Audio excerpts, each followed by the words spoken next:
A big shakeup in the president's national security team. The New York Times reporting at least 6 national security officials were let go after President Trump met with far-right activist Laura Loomer.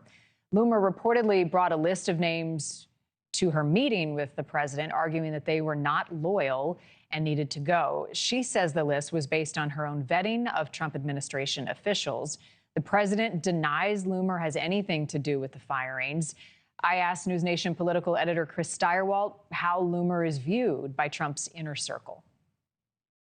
During the 2024 campaign, people inside Trump's campaign, the people who were successfully executing that campaign, became very concerned about the influence that she had over Trump. Because we know how a Trump administration works, which is Trump goes to people to get the answer that he wants. He keeps different opinions around him and keeps folks like Loomer around because he knows that there's always a place that you can go to get the wildest answer possible. It used to be Rudy Giuliani and people like that. It sounds like Laura Loomer is that person. NewsNation's Libby Dean joining us from the White House with more on all this. What have we learned about who was in fact let go?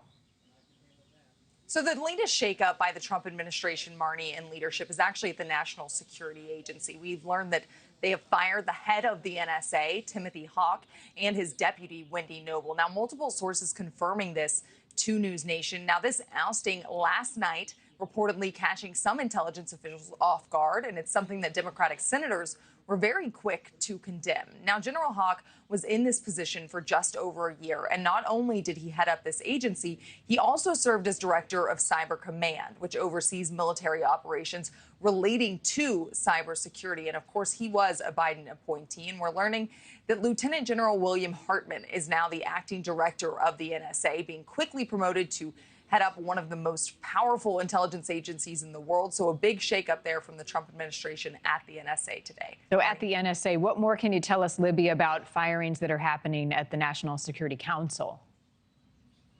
Yeah, these came down yesterday, and so far we've learned that 5 officials were fired from the White House National Security Council. 3 senior and 2 junior officials were told this decision and included in this, but they were told this decision from the Presidential Personnel Office. Those 3 senior officials include a senior director of intelligence, a senior director of legislative affairs, as well as a senior director of technology and national security. Now, these firings at both the NSC and the NSA come a day after President Trump met with Laura Loomer, what you were mentioning, Marni. They met in the Oval Office, where she reportedly made the case that several staffers at the council aren't committed to President Trump's agenda and should be fired. Now, when asked about the firings and Laura Loomer's role in them, President Trump had this to say.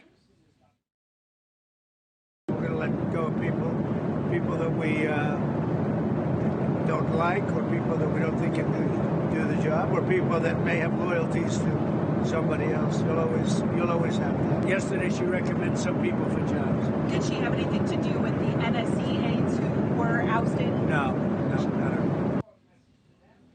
Despite you hearing Trump there deny Laura Loomer's influence on these firings, Loomer did take to social media today to seemingly confirm that she recommended that the NSA director be fired because he was appointed by former President Biden. And then, of course, we did see those firings. So some big shakeups at NSA and NSC. Here from the Trump administration today. Marni. All right. Thank you for that update, Libby. Thank you for watching. Go to newsnationnow.com to find NewsNation on your television provider. And don't forget to click the red subscribe button below to get more of NewsNation's fact-driven, unbiased coverage.